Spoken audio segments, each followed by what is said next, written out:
नमस्कार. राजेश होममेडमध्ये पुन्हा एकदा आपलं खूप खूप स्वागत. आज आपण इथे बीटची पचडी कशी बनवायची त्याची रेसिपी बघणार आहोत. खूपच पाचक आणि अगदी वरण भाताबरोबर फक्त बाजूला पचडी असेल आणि एक लोणच्याची फोड असेल तर या उन्हाळ्याच्या दिवसात जेवायची मजा खूपच छान येईल.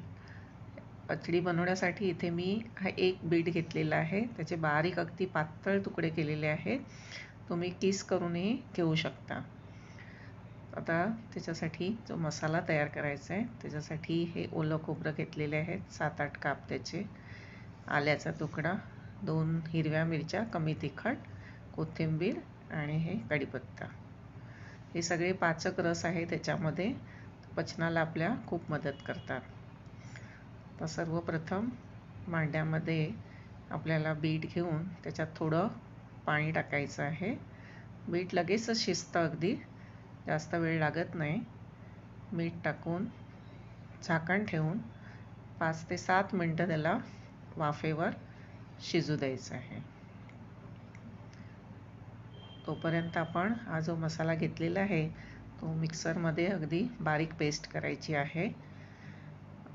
हा अगदी साऊथ इंडियन डिश आहे आणि उन्हाळ्यामध्ये जसं आपल्याला जास्त तिखट वगैरे चमचमीत तेलकट खायची इच्छा नसते तेव्हा अगदी वरण भात साधा आणि ही जी पचडी खाल्लीत ना तुम्ही तर पचायलाही सोपी आणि आपल्याला आरोग्यासाठीही फायदेकारक. 5 ते 7 मिनिटांनंतर झाकण काढून बघितलं तर बीट आपलं शिजलेलं असेल. चेक करायचं आहे, बीट शिजलेलं आहे. आता त्याच्यामध्ये आपण जो मिक्सरमध्ये मसाला तयार केलेला आहे पेस्ट, ती त्याच्यात टाकून तुम्हाला जितकं अंगाबरोबर रस्सा हवा असेल पाणी टाकून त्याला सारखं करायचं आहे. मीठ आपण आधीच टाकलेलं आहे. थोडंसं पाणी ॲड करून परत झाकण ठेवून एक 5 मिनटं आपल्याला एकरस करायचं आहे. तोपर्यंत जर अजूनही चॅनलला सबस्क्राईब केलं नसेल तर प्लीज सबस्क्राईब करा, म्हणजे अशा सीजनल रेसिपीजचे व्हिडिओ तुम्हाला नोटिफिकेशन येत राहतील. बघा, रस अगदी एकजीव झालेला आहे. आपली पचडी तयार झालेली आहे. अगदी 7 मिनटात होणारी ही रेसिपी आहे आणि अगदी गुणकारी. हिमोग्लोबिन असतं बीटमध्ये भरपूर.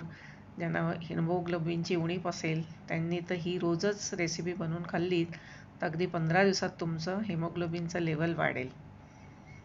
आता मी हे त्याला फोडणी देते.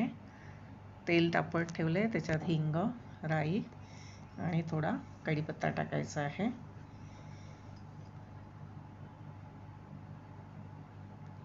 तयार फोडणी आपण आपलं जे बीटची पचडी आहे त्याच्यावर टाकायची आहे.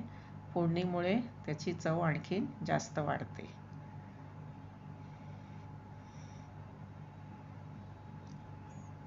नक्की करून बघा.